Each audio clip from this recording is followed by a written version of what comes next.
You ask Tiger to solve. This deals with linear equations with one unknown. The final result is x equals 14. Let's solve it step by step. Simplify the expression. Expand the parentheses. Simplify the arithmetic. Multiply the coefficients. Group all constants on the right side of the equation. Subtract 44 from both sides.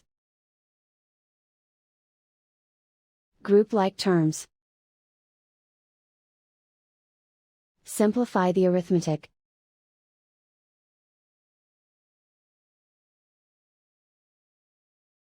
Isolate the L. Divide both sides by -12. Cancel out the negatives. Simplify the fraction. Cancel out the negatives. Find the greatest common factor of the numerator and denominator. Factor out and cancel the greatest common factor.